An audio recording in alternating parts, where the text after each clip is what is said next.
welcome everyone. Happy New Year. Hope everyone had a great holiday. We've got some new members in the audience, so let's first call the meeting to order and establish voting members. We do have a quorum with 9 folks here today.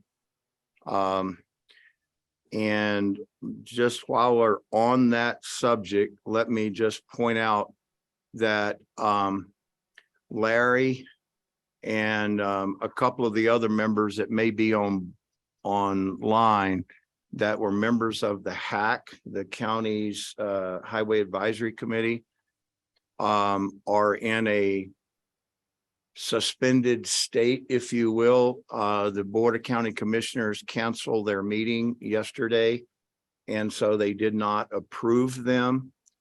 And so Larry's not sitting at the table today. However, the PPRTA attorney did say that any actions we made in terms of appointing officers, a chair and vice chair for this year, if one of those HAC members were approved, it would be depending on the board's approval next week, and there should be meeting next week. So just so you know that why Larry's sitting over there and some of the other board members.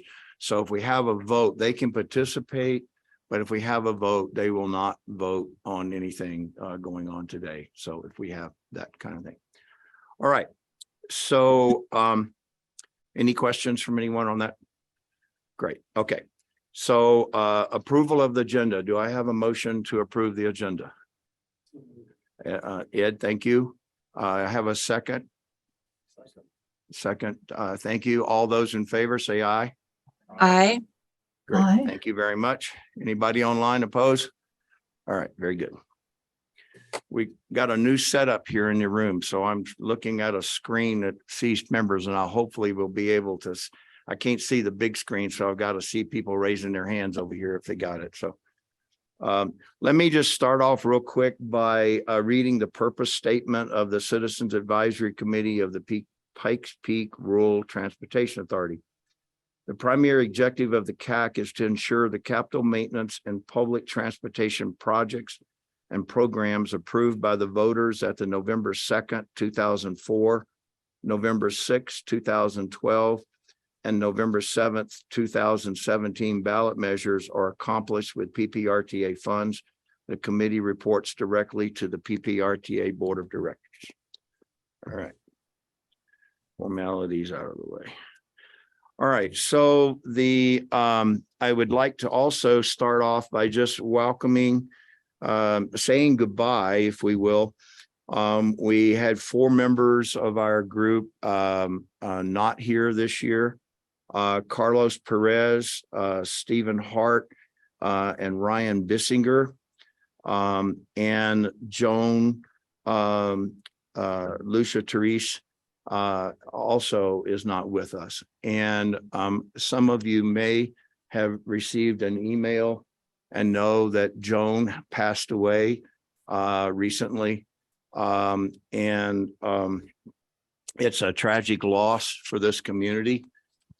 Joan was a very, very active, ideal citizens involved person, active in many committees and stuff over the years around town. Planning Commission. She was a member of the El Paso County Citizens Outreach Group, and many other committees over the time, and been a member of this committee for a long time. So I'd like to just take a moment and ask that you please share your thoughts in silence and give Joan the due that she's due. Thank you.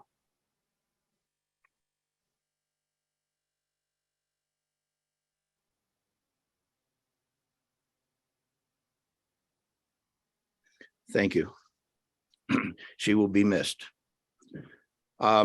So on a more positive note, I'd like to welcome, we have some new members with us. Brandy Williams, at-large member. We have Russ McFadden, a new member also at large. Not online, but a new member is Fidel Lee. He is a Department of Homeland Security, and he is in training in North Carolina for the next couple of months and will normally be joining us online until he returns back to town. Rich Zamora is with us, and Alan Delwich from the city of Manitou Springs. So Alan, why don't we start with you, and just, you want to make any introductions or say a little bit? The red button with the mouth, yeah. Okay. There you go. Okay, yeah, I've been a Manitou resident for about 40 years and been involved in our local government in that time.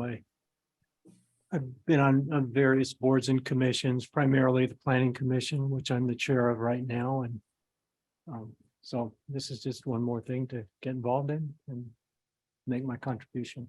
Good, welcome. Russ? If I can make this work. Hello. Yes. Moved here in 2015 from the great state of Texas, retired Navy supply officer. So some transportation background in my career.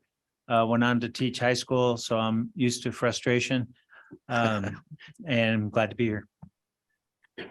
Rich? Again, Richard Zamora. I've lived in the unincorporated El Paso County area, just north of Colorado Springs, since 2001, so a longtime resident of the area. Previously worked for CDOT up until the end of November last year when I retired from CDOT. So looking forward to becoming more active in local transportation issues. Rich was District 2 director, correct? And we mentioned, we cleared it during the interview that it's okay to badmouth CDOT. I mean, because he's no longer employed. Yeah, the last position I held at CDOT, I was the deputy director. So all of southeastern Colorado, including, Colorado Springs, basically from Monument Hill south. So. Brandy? Good afternoon. I'm excited to be here. I've been on various boards and commissions. I was born and raised here, so I guess I've been here since 1978. I have never served on PPRTA. I've served on the board of PPACG and the PPACG TAC and City Council for Colorado Springs, but this is my first involvement with PPRTA, so I'm excited. Welcome back to the room. All right. Thank you all for that. And welcome to our new members. All right, any public comments for items not on the agenda by anybody on the committee? Not seeing anybody raise their hands online. Not seeing anyone, okay. So the other thing we need to do is elect officers at the beginning of this. And so we'll open the floor for nominations for the office of chair. Rick, do you want to lead this, if you will? Okay, the CAC bylaws prescribe 3 officer positions, the chair, first vice chair, and second vice chair. So I propose that I'll handle the nomination process and the voting for chair, and then once we have a chair, the chair will handle the nomination and voting process for the first vice chair and second vice chair. So are there any motions nominating a PPRTA CAC member to be the chair for calendar year 2023? Yes, sir, Ed. Second, I nominate Jim Godfrey to remain as chair. Is there a second? Second. Okay, Rick Hoover. Okay, are there any other nominations? Then all in favor of Jim Godfrey being the chair in 2023, signify by saying aye. Aye. Aye. Thank you. Jim, your chair. Thank you very much. It is a pleasure and an honor to serve. As many of you know, When I retired from the military, I moved into a community after moving every 3 years for 20+ years. And I enjoy giving back, and I enjoy very much what this committee and this opportunity with PPRTA contributes to this town, and I'm glad to be part of it. So thank you for the privilege of allowing me to be your chair again. I appreciate that very much. All right, so nominations for first vice chair. I would like to nominate Larry Tobias, pending approval of him being reselected from the hack. If anyone would second that, that would be all right. Or, all right, Ed, thank you, Rick. Rick Hoover, second. Any other nominations for first vice chair? Anybody online? Seeing none, then we'll vote for Larry Tobias as first vice chair. All those in favor say aye. Aye. Any opposed? All right, pending approval of the Board of County Commissioners next week, Larry, first vice chair. All right, we have second vice chair. Any nominations for second vice chair? Ed Dills is the current, and I would nominate Ed to be the second vice chair again. And anybody else? Second. Any other nominations for second vice chair? Not seeing any. Okay, let's vote. All those in favor of Ed Dills being the second vice chair, say aye. Aye. Any opposed? All right, welcome. Thank you, everyone. Thanks you guys for stepping up and doing that. Appreciate that. All right.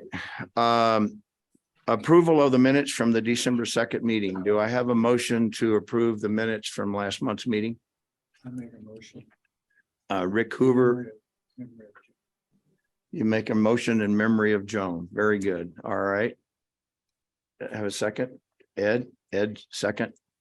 Any comments on the minutes? Any corrections?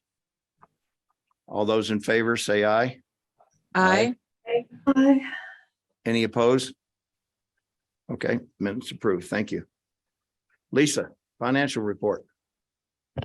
Lisa Corey, I'm the finance manager for PPRTA. Some of this information, a few of you have already seen it, but we're reporting sales and use tax 2 months in arrears. So this is for the month of October. We received $13,260,045, which is above our amended budget by $57,246 or 0.4%.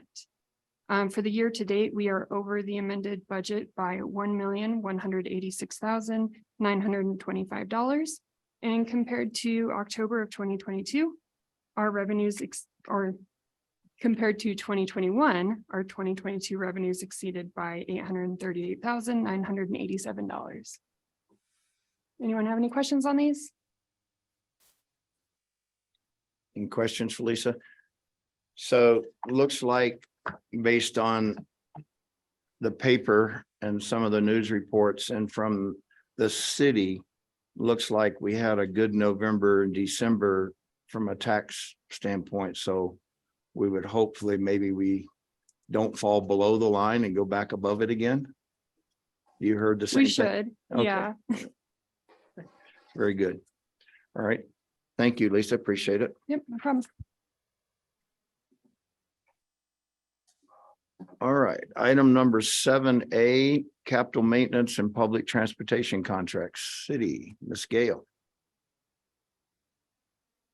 Thank you, Mr. Chair. Gail Sturdom at the City of Colorado Springs. The city has 11 contracts. I apologize, there'll be a lot of talking again today. And Dole's not here to ask to go first. So our first 3 contracts are going to focus on that Las Vegas Union Pacific Railroad crossing. The first of those contracts is for construction management services. The city went through an RFP process to obtain construction management services. We had 2 respondents. The city selected Stantec. for that work. The contract for that work would be $1,090,310. And we hope to have that project going this next spring. We are working on getting that out to bid imminently. Work, in fact, was with the procurement office earlier today. The next two are related to reimbursements for railroad activities. The first one is for $800,000 for BNSF Railways. That is their estimate for the construction work they must perform on the rail line in conjunction with the city's project. As we put the new rail crossing in there, what will be on Twin Bridges Road. If you're familiar with Colorado Springs Utilities, where the Leon Young Service Center is, that new Twin Bridges Road will run from Leon Service Center down to Las Vegas Street, make that connection and really go underneath what you see for US 24 right there in that area. When we do that, they will come in and do that rail specific installation, and they are the only ones that can do that. We just have to reimburse them for their actual costs. The city's third contract, also for the same project, is for Union Pacific's review and agreements associated with that same project. Their estimate for that work is up to $75,000 as well. Any questions on those three contracts? All right, moving on, because it's all railroad all day today. Union Pacific Main Line over Front Narrow Bridge replacement effort. This is for BNSF's estimate for their review, for their costs and their consultants' costs for review that design work. It's in the amount of $58,700. Any questions on that item? Yeah, I got a question, Gail. It kind of pertains to all of the railroad, I guess. The Warrior Las Vegas Street thing, I get that. It's been on the books for a long time. It's 2010. Yeah, with all the centered trucks that were stuck on the rails over the years down there. But the Fontanero Bridge, for instance, does the railroads share in any responsibility for these? And reading the description on the thing, there were cracks on the underside of the bridge and this, that, and another. But do the railroads have any responsibility in the funding of any of these projects? And then on the, never mind, the Royer is not the one I was thinking about. Never mind, just disregard that. The one down at Nevada and Tejon in that area, Yeah. there was a proposal by the city to realign the tracks down there due to the closure of the power plant. So any design and features going into that accommodate or take into account that realignment? Was that ever decided upon? Well, we're going to be initiating the new project on that, assuming that the contract's approved. But I think in general, let me kind of step back, Jim, and think maybe answer your first question and then discuss specifically that South Downtown Rail Underpass realignment. I think in all cases in Colorado Springs, the railroads were here first. When you have road crossings that are grade separated, they're for the benefit of the city, not the benefit of the railroad. So the city has responsibilities for typically that infrastructure. So we could have roads either going under or over. In this case, they're all going underneath the rail bridge, the railroads.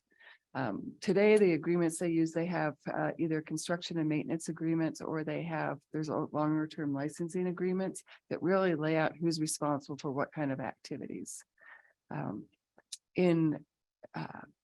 So again, because for the benefit of the city, we really have the responsibility to go through and do these bridges. In some cases, depending on the nature of the projects, the railroads will contribute. There are some limits on what they can contribute to these projects, both on a federal level and how we're paying for it. That kind of dictates some of that. And in Colorado, the Public Utilities Commission also has some say on what the railroads have responsibility for, and there are generally limits for that. I would say in all of our projects that we've been presenting, the city has basically 99.9% of the responsibility. And the reason why I've said that the 0.1 may not be the case, in that South Downtown Rail Underpass realignment, that bridge is, well, this year will be 121 years old. It's been patchwork to keep it in operation with the desire to do the replacement. the the city would like to have that railroad realigned through that area. One, to get better vertical clearance between in particular Tejon Street, but both Tejon and Nevada Street, they both have less than desirable clearance between the roadway and the bridge. But it also really provides some constraints in that area with that reverse curve kind of going through that area. So doing a realignment makes sense. The railroad has to stay in operation, so they've been putting all the maintenance funding in there. But they've also agreed to contribute construction dollars should we be successful in getting grants to replace that bridge. If we aren't successful in getting grants for construction, the railroad will likely come and take on all the costs for replacing the bridge, but we may not have use of Tejon Street. Because they would be doing it for their benefit, not for ours, and we would be essentially, I don't want to say violation, but we would not be fulfilling our commitment to sustain that infrastructure to keep Tejon Street closed or open below that railroad. So when we redo these, like other code changes and design changes, if they have new standards, new requirements, when we go to do that work, we have to do it to their new standards. Do they share any of that additional cost, or is that's all ours too? It is all our costs. Okay, The one thing that might come into play as we go in that south downtown rail underpass realignment project or Nevada Tejon. When we really get into this preliminary engineering and this NEPA work underneath our current grant, I would not be surprised if the Front Range Rail District comes and asks us to make the bridges wider for a potential third track or some other operation in the future. And if they were to do that, then I feel like we would be asking for them to compensate us for that cost. Now, that wouldn't necessarily come from the railroads. I don't think. I think it would most likely come from the district, but I wouldn't be surprised if we get asked to accommodate future infrastructure. sure, it makes sense. Yeah. Okay. All right. Thank you for that clarification. Yeah. Any other questions on that item? Oh, Ed, I can tell you got a question. We've discussed in the past, passenger rail. Will that have any impact down the road with any changes taking place now? Will that incur additional expense down the road? So on that, I think the short answer is I don't foresee that happening at this point in time. Road changes might happen in the future, but they would be driven more by the Front Range Passenger Rail District if it were to come to fruition. I would suspect there might be some changes depending on where the passenger station finally gets located, but that would all be determined finally with the district in the end, even though the city has gone through that station location study. That makes sense. Thank you. Okay, I'm going to move on to number 5. That is for the Hunters Lane Culvert Replacement Project. This is up by the Colorado Springs School. This is a project that the city has highway user transportation funds for, and then we're using emergency bridge funds that complement that. This bridge is in bad states, and we're looking to get that replaced this year.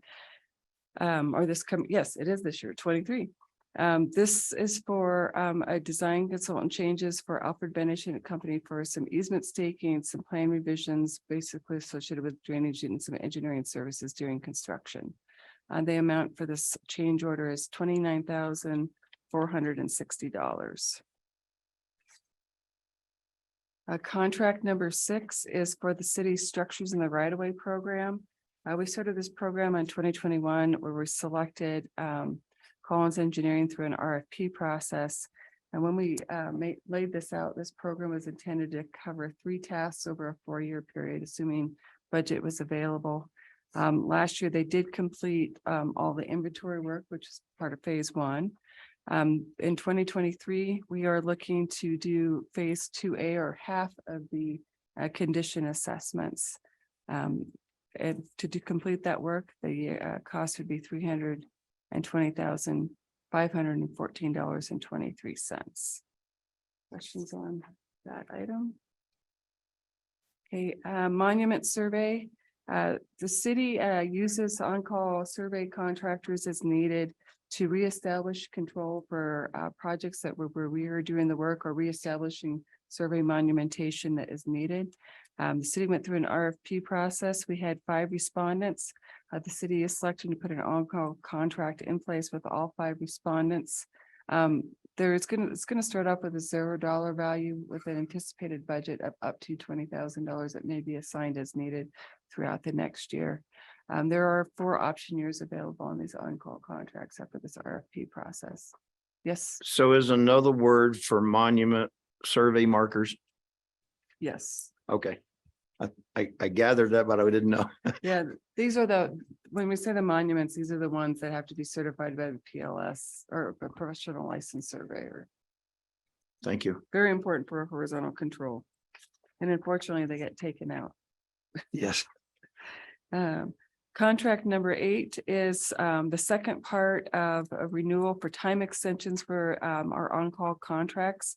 You will see there's no dollar value associated with this, and the contracts are listed in the pages behind the memo. You saw the first batch in November. There are, in addition to the on-call contracts, there are some existing contracts that have gone through RFP process, but again, they're just time extensions to make sure that they continue to be available for the city's use. Contract number 9. I know everyone's going to be excited about this. This is the first construction contract associated with Mark Shuffle Road from North Carefree to Dublin Boulevard. The city went through an RFP process to put a CMCG, which is a construction manager, general contractor contract in place. The city received 6 respondents. This Kramer has been selected as the best value for the city to perform this work.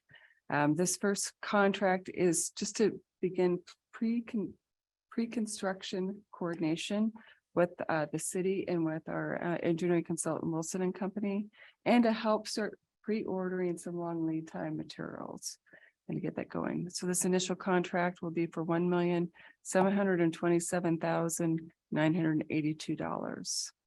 And just to give you an idea how this will play out, as we get them on board and keep working with them, as part of the CMCG contract, we have price criteria set up for all the line items that we'll be working through. And as we work with them and finalizing design, construction phasing and things like that, we'll finalize the dollars that go along with the construction contract. Our plans right now are at 100% from Tamlin on the north side of Barnes down to Zircon on the south. We actually suspect as we go through the pre-construction activity coordination that it may make sense to extend that south extent all the way down to North Carefree. That would do a couple different things. It would eliminate a small phase in the future for like that half-mile segment at North Carefree, but there's really some earthwork balancing as we focus on Barnes and make that connection. So there's another egress for Bending Lewis Ranch there to the east. That intersection gets lowered. And if you are familiar with Mark Shuffle going towards North Carefree, that's where the Texas crossing, the Low Water crossing, the county's, he's so happy to be done with it, I'm sure, happens. Anyway, there's some earthwork balancing and there's actually a lot of potential economy of scale that could happen on that. So it's going to be great to get Kramer on board and work with him on that. So there may be some more information coming on that in the near future, but I wanted to give you an idea kind of what the landscape's going to look like for construction on Mark Shuffle.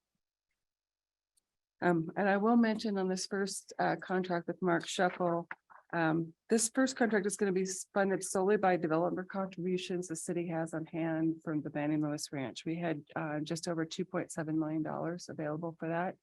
This contract, so this first $1.7 million will be covered in that area. If you recall, those of you who have been around for a while, when we've done budget amendments in the past, I have monies earmarked in the roadway safety and traffic operations and the intersection improvements programs to help fund construction for the rest of this project in the future. I know probably more information, but I wanted to start laying the groundwork, what's going to be happening coming up on that project. Any questions on that item? I think everyone was excited to see it happen. Rick's got a question. Yeah, I was wondering, so that's 98% or 90% plank completion. Where are we? Are we going to, the plans on that, is that going to end up like Academy and Powers has, or are we going to have a frontage road with limited access to that? So it's more of a north-south rather than a city street like Academy and Powers has turned out to be. I apologize. I'm not sure I 100% understand the question, but what the David, is you configuration just, you of know, bars? what I'm looking for is there going to be less access to the road and more frontage road to businesses on both sides? Or are we going to have businesses built up to the edge of the road like we do on Academy that wasn't supposed to happen, and Powers that wasn't supposed to happen? Is Mark Schaffel going to take the same principle status as it was not supposed to happen and didn't happen? So I don't know that I can 100% answer your question. I can tell you with this project, we would not be installing any frontage roads. We're going to be focusing on building just Mark Shuffle itself. There is an access control plan that was put in place with this project early on, which most often is adhered to, but there are sometimes we have to make exceptions based on access to some of the properties in that area. I would say with what the project's going to be putting in, what PPRTA is putting in, it's really just going to be focused on Mark Shuffle and nothing else really. Not planning for future accesses and not planning any future frontage roads, if I understand your question correctly. So basically what you're saying is they're going to end up like a mess like we have on Powers and Academy. He wants to know if it's going to be grade separated in the future. It's not going to be, the intent is not for it to be grade separated, one. And I think the question you're asking me about, it's more of a land use question and what's going to be allowed in the future versus what I can answer with the transportation. Okay, thank you. project, Fortunately. Contract number 10 is for the Galley Road widening. This is a project that's going to be joint funded with from developer contributions and for the roadway safety and traffic operations. If those of you are familiar with Galley Road, when you are basically from Babcock Road on the west end to Sand Creek, the road is really 4 lanes, or 2 lanes in each direction. Once you hit Babcock Road, you drop the eastbound travel lane and it necks down. So you have 1 lane in the eastbound direction and 2 lanes in the westbound direction. It's been on the long-term plans to continue this widening is why we have developer contributions, but it's really started creating a traffic operation issue in that area. So that's why the city is using that program to complement those developer funds and get that widened. So in addition to that widening, I will mention that if you're also familiar with the roadway section, the pavement is in terrible condition and 2C has plans to do overlay on that afterwards. So we want to make sure we get that overall width done. So we have a consistent pavement section through that segment on Galley Road. There is a location map provided in your packet too, but that description did not make sense. And then the city's last contract is for the South Downtown Rail Underpass Reconstruction Project. If you recall, on PPRTA list, there's the UPRR Nevada Avenue and Cahill Street crossing reconstruction design only.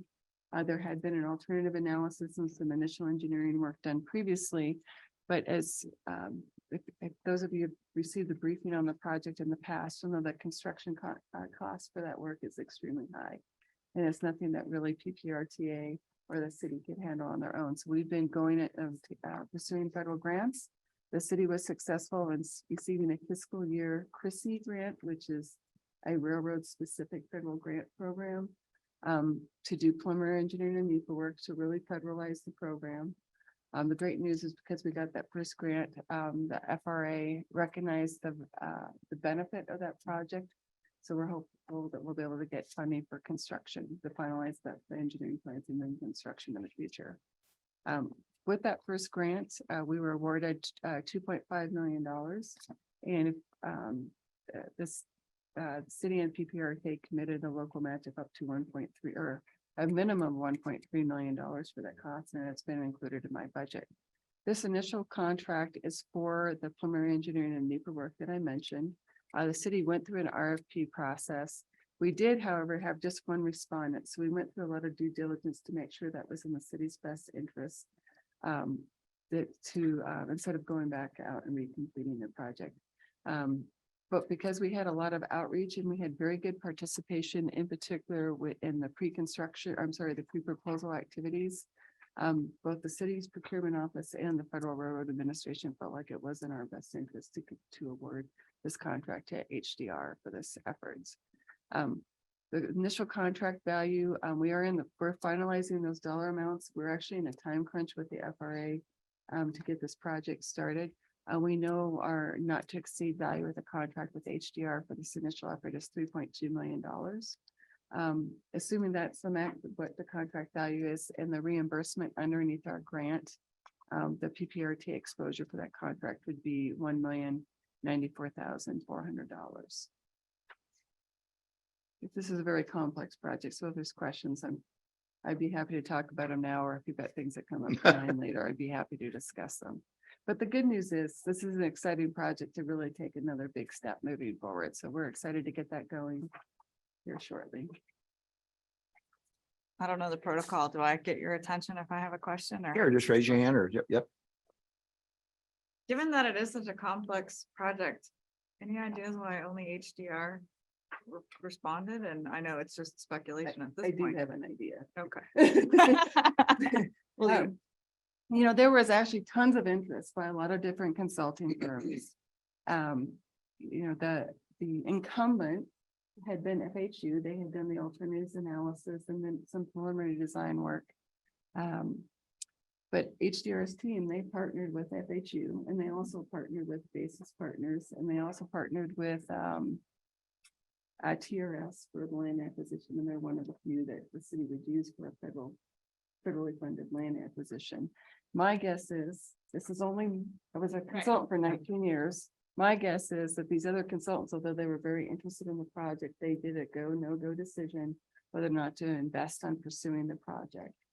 And when they knew what the competition was and what they were seeing probably in the marketplace, my guess is most of them chose not to pursue it. It is a good team. I mean, we feel very good. The proposal they put together was excellent. It's one of the better ones I've seen in a long time. So, yeah, thank you. Big impact on the city with that. It would be, yes. Any questions on that contract or any of the other 10 that I presented? Any other questions? Anybody online got any questions for Gail on the city projects? Go ahead, Ed. On number 9, years ago when I was on Hack, the county had received some box culverts or bridges, if you will, whatever, to use in that Texas draw, the washout area. Is that something that's still part of the plan, or have those been removed, or? I don't know. DIA had a surplus Yeah. and somehow the county got them and brought them down for that purpose. You know, And then it shifted from the county to the city, and I didn't know whatever happened with that. I was just curious.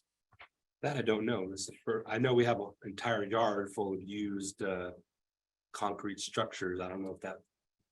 I don't know. That's probably, okay, it's just curious. yeah, and I've kind of heard rumblings about that. I don't know specifically either, but one of the commitments the county has, and this will be part of the funding plan too, if we go to North Carefree, is that if we, there's $1.5 million set aside in their budget that would go towards the application of addressing the drainage area and that. Or the So they're drainage issue still in that area. probably stored there with the future purpose. Yeah, I don't know. Well, different things. Where's money that's going to address the issue? Sure. This infrastructure or these components that the county may have got from DIA, that they likely will not be incorporated in the project. Okay, just curious, because that was a long Hack meeting when we were discussing that a few years ago. I do know that there were. As the idea of trying to correct the issues at this crossing, that they were discussed over the previous decade or so.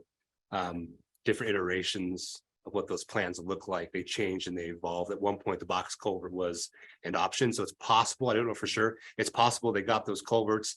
And then as the long-term plans evolved, the use and the benefit of those box culverts kind of went by the wayside because ultimate plans for Mark Shuffle changed and wouldn't support the box culvert option.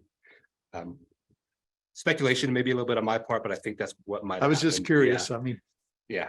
plans change. Yep. Okay. Any other questions for Gail? If not, do I have a motion to approve the city's contracts as presented? This is Emily Magnuson, so moved. Okay, thank you, Emily. Scott, you second? Scott Barnhart, second. Any other questions? Discussion? All those in favor say aye. Aye. Aye. Any opposed? Okay, great, thank you. Motion carries. Josh, 7B County. Good afternoon, Mr. Chair, Josh Palmer, El Paso County Engineer. The county has two contracts to bring before the committee today, both of them having to do with Highway 105. The first is a request to increase the purchase order for the reimbursement to Monument Academy. And as you're probably aware, the impacts of Highway 105 and the resultant impacts of traffic on Monument Academy put us into a position where we entered into an agreement with Monument Academy to provide them a recirculation plan and then reimburse them for costs associated with construction and construction management. After a couple of failed attempts to back up the contract, construction management is completely separate from Highway 105. It was advertised. It's going to be managed by the academy itself and not by El Paso County or the project team. But as part of that reimbursement agreement, we agreed to pay for the entire cost for construction and construction management. After a couple of failed attempts by the academy to procure construction, they were successful, I believe, in their third attempt. But based on the lowest bid through the IFB process, we determined that we were going to need to increase the PO by $414,000, $414,346.81. Again, this is a completely separate contract, a standalone from the Highway 105 project itself, but this project was awarded to Wildcat Construction, or planned to be awarded to Wildcat Construction, with construction starting in May and finishing up near the end of the year of 23. Josh, are they gonna put any traffic controls at that in that parking lot, in that facility there for the school, or are they, it's gonna kind of just be like it is now, but different? So there's two phases for the recirculation. So they're going to improve the flow on the south side of the academy and between the academy and Highway 105. And then there's going to be a secondary circulation option that goes back behind the academy on the north side. So the idea is to try to keep as much traffic off of Knollwood and 105. There are separate talks with the academy and with the church there. The school have been using the church as a secondary access, or I guess it'd be egress point, unfortunately unlawfully. And then the church kind of identified the liability that they were under by allowing the school to do so. So the idea with the circulation plan is to keep all the traffic on the school property and off of Knollwood. There will be a roundabout at Knollwood. There's going to be improvements to 105. The idea is to close off access to the school through the church onto 105. The access point from the church's parcel onto 105 will be changed to the plan right now is a channelized T intersection. So they'll have to be right in, right out. But this request is just to increase the purchase order, allow for construction to start. The plan is to start in May when school is out. And because phase one relies on a new retaining wall on 105, they're working with our project schedule to make sure that retaining wall can be complete before that phase of construction can begin, or at the same time for the school. Okay, thank you. The second contract we have, again, for Highway 105 is for property acquisition. So this is, as the map shows, at the northwest corner of Knollwood and Highway 105. Brandy, you asked about the acreage. So this is a combination of right-of-way, permanent easement, and temporary easements. The permanent easements total 1.48 acres. Or sorry, right-of-way 1.48 acres, permanent easements 0.36, and temporary 0.6 acres. For a total of 2.44 acres. The fair market value and negotiated price that we're requesting would be in the amount of $1,025,000.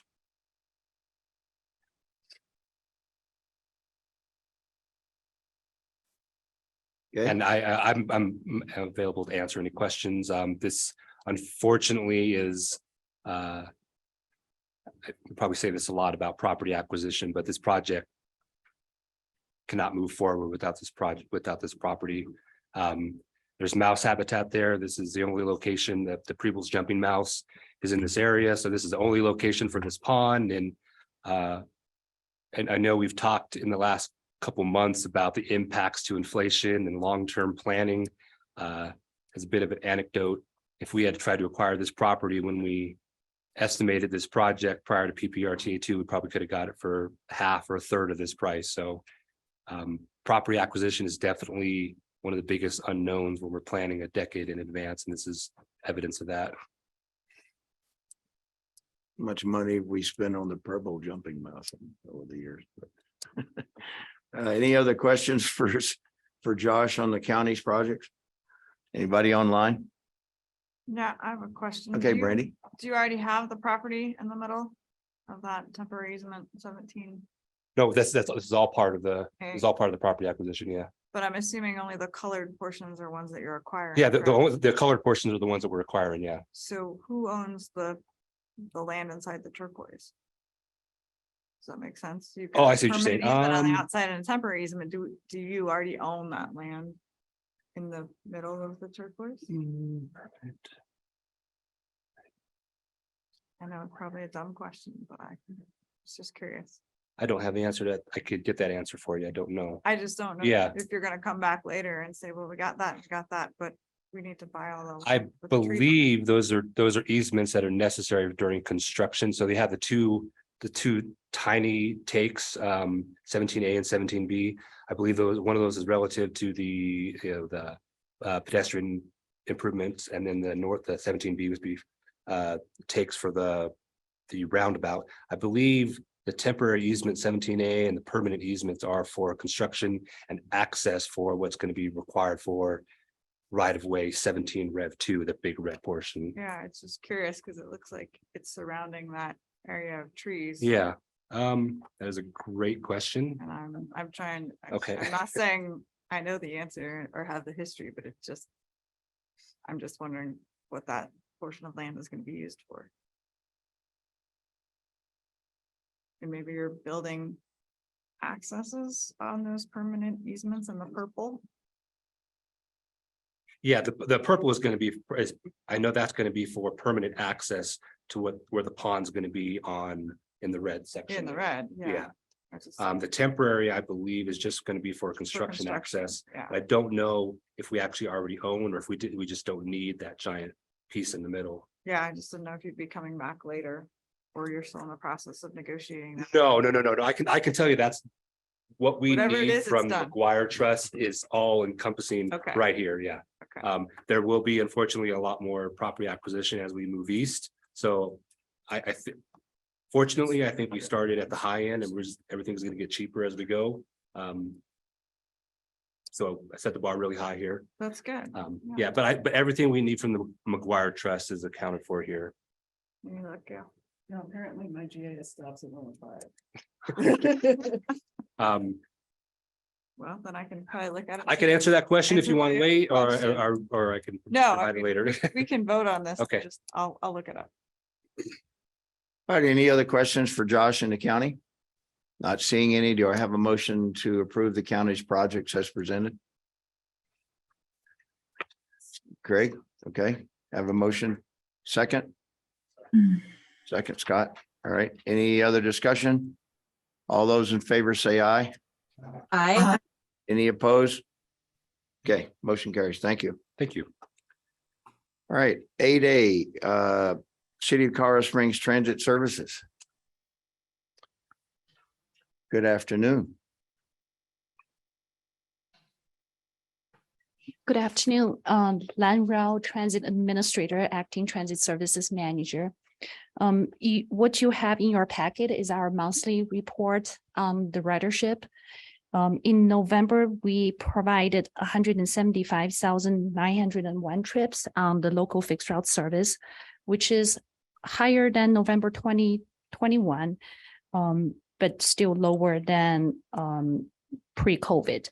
We are trending about 75% ridership back compared to pre-COVID. And for the year of, for the entire year, we're projecting between 70 to 80% pre-COVID level. ADA paratransit ridership held up a little better than the fixed route. We provided close to 9,000 trips in the month of November. For the van pool service, we are doing a more in-depth analysis on our program. We are monitoring the trend, whether or not the travel patterns have changed. What are we doing with the vehicles and what's the demand out there? We're also looking at the I-25 GAP project.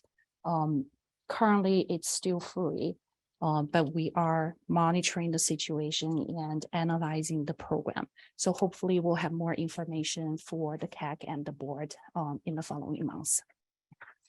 What's also in your packet are two updates. The first item was requested by the board in the December board meeting. The request was to look at the ridership comparison pre-COVID versus currently on the transit routes that are running at the same frequency. So what's included in your packet is an equivalent route ridership comparison report. These are the routes that we run at the same frequency in 2019 versus 2022. And we are looking at about 72% pre-COVID level on the routes that we ran the same level of at the same level. I do want to point out that we did add some evening services on some of the routes starting October. So October, November information and projected December ridership is also included in there, but that's a very small ridership number of around 4,500 trips. So bottom line, we are looking at about 72% level on the routes that provided the same level of service. We also would like to share with the CAC that MNT was requested by the Pikes Peak Regional Office of Emergency Management in December to provide and assist with the transport during the extreme cold weather situation. So we were on standby from 10 o'clock on December 22nd, that whole evening, 22nd and 23rd, we provided total of 8 trips, transported 13 passengers, whether from different locations, different spots of the city in the evening, and also from the church on West Colorado to Springs Rescue Mission. So we were very glad to be able to provide that service for the community. That's all I have. Good. Any questions for Lan? Ed, go ahead, Rick. Yeah, is this one chart going to be a regular part of the packet? This new one on the ridership? On the ridership, Is there going to be a regular on the packet? the last Yeah, one, no, unless it's requested. This is part of the information that we included in the regular monthly report. This is a special report only on the transit routes that run at the same frequency. Yeah, when I was reading it, I thought it was extremely interesting to Okay. see the trends and everything. So I just wonder if it's going to become part of the packet. If you're interested in, Yeah, the seeing that board more, we can. requested this one Yeah. specifically to Thank you. Good job. I think the question was with how many routes were at the pre-pandemic level. And you're saying about 72% of your routes are back to pre-pandemic? yeah, I also read the question. My understanding of the question was, are people really just now riding because of maybe things changed, or are Right. people now riding because of the driver shortage situation that we're not providing the same options to people? So this report, I think, doesn't exactly quite answer the whole question, because even if these are the services that did run at the same frequency, but they're connecting route, the network might not be there. And maybe they're working from home more. So the travel pattern might have changed and economic situation might have changed. But I think it is one good aspect to look at maybe part of the picture. Thank you, Lan. Thank you. All right, item 8B, monthly change order and acquisition report. The city's report is information only. It's in your folder. Any questions on the city's version of that? Same thing for 8C, the county's change order and property acquisition report. Information on any questions or changes to that? All right. Maintenance of effort reports, Mr. Rick. The establishing IGA provides for a maintenance of effort provision. Specifically, it says it is the intent of the parties that funding from the PPRTA will not be used to substitute for or reduce Colorado Springs funding to the existing transit system, or substitute for or reduce any party's funding for maintenance activities, meaning roadway maintenance. This is what's called the maintenance of effort provision. The base year for many years was 2004, which was the pre-PPRTA budgets of the member governments in their non-RTA funding. Last year, the board updated the 2004 base year to 2017. So now, and this is just an information and a reminder memo that in the February CAC and board cycle, we will be expecting to receive the maintenance of effort reports from the 6 member governments regarding their 2023 budgets, non-RTA spending compared to their own non-RTA spending from 2017. Just informational, give you a 1 month heads up. Any questions? Questions for Rick? All right, thank you very much. Yes. Oh, Wait, go ahead. Wait, this is Cindy. I want to ask for Calhan.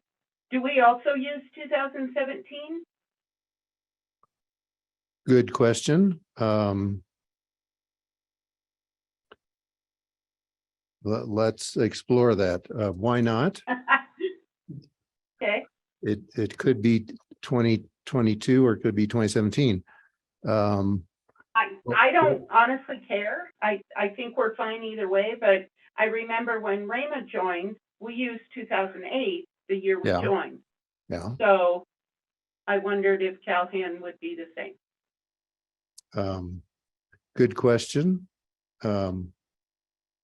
What would you like to offer? Negotiations are open. Does it Actually, did it change much between 2017 and no. 2022? No, so I think I'd like to be with the rest and make it easy and go with 2017. Okay. That's fine. So yes. Okay, Thank you. thanks. All right, any other questions for that, for Rick? Okay, item 9A, report on board actions. Information only as record for the new folks. That's kind of a summary of the board meeting from the previous month. 9B, CAC annual report to the board. Rick? Were there any questions about the board action on under 9A? On my 1-page memo? No? Okay. 9B, the past practice is for the CAC to submit an annual report of the CAC's activities to the board.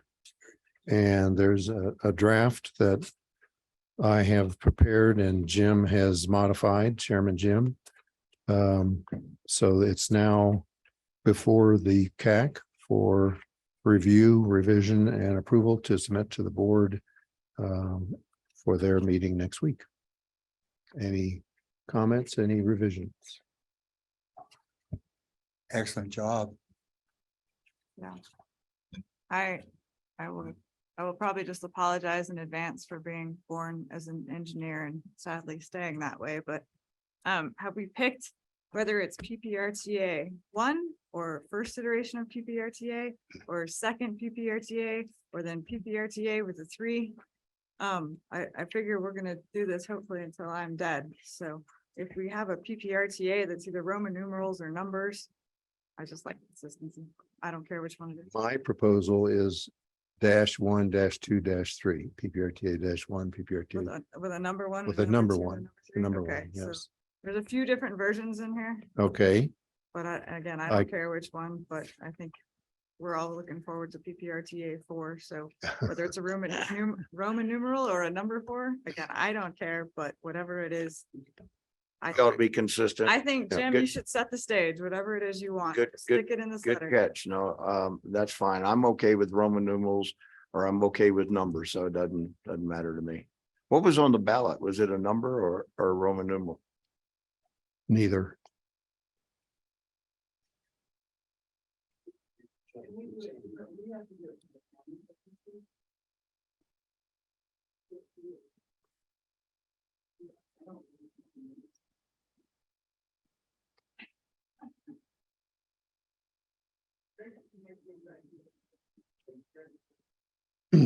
Numbers 1, 2, 3. With a Okay. dash. Yep. And I'll go through and fix that in this for the board's packet for tomorrow. All right, thank you for that catch, Brandon. Appreciate it. One, Now we know who has the Oh, eagle eye. Craig, yeah, on the committee membership, just to make sure everybody gets recognized. I know we have one additional person that joined last year, Emily Magnuson. She was new to the board. Did I miss? This past year, yes. Or not the board, I'm sorry, the CAC on page 66. Oh. Top of the page. yeah, I missed that. I was probably on my notes that I took. We'll add in Emily. Okay, thank you. Appreciate it all. Don't want to leave you out.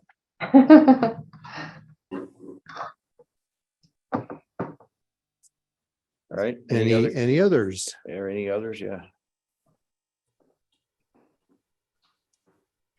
Okay, then probably need a motion in a second. Yeah, so I have a motion to approve the letter to the board as amended. Ed? Scott, second. Any other discussion? All those in favor say aye. Aye. Guess I vote for my own letter. My motion carries. Thank you. All right, staff field report. For the benefit of our new folks, periodically you'll see these staff review reports.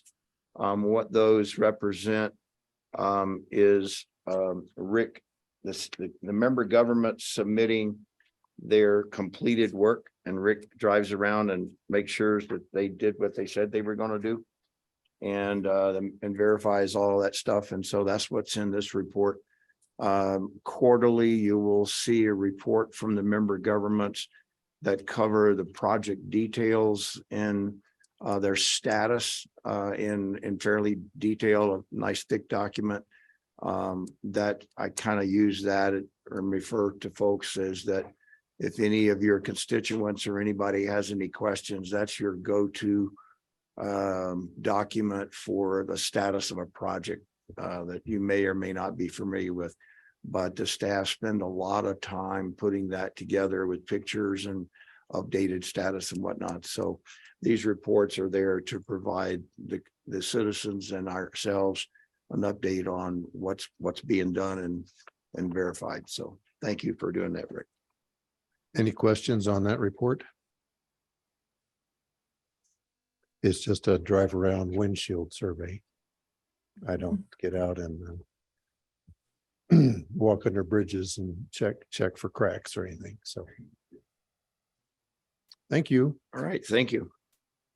All right, item number 10, any topics, agenda topics for next meeting? Anybody's burning desire to discuss?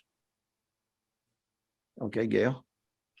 Mr. Chair, Gail Sturtevant, City, Colorado Springs. A few months ago, someone on the CAC asked for a presentation, the I-25 ramps project with the connection to the Nevada Tejon intersection.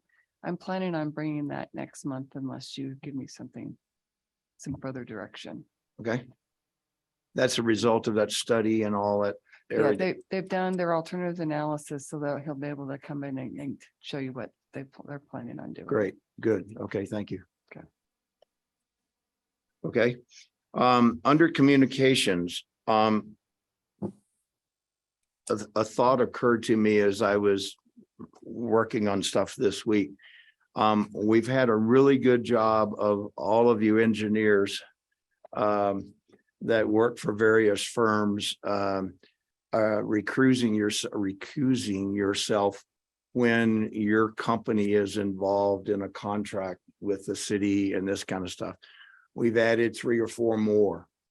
And so just a reminder that we may find ourselves in a situation where if we've got enough people with contracts that we may have to, using one of Reb's favorite words, bifurcate this list of projects in order to vote on them individually versus as a whole, especially if we get into a situation where enough people are involved in the contracts and we would not have a quorum to complete the whole package. So we may have to break that up.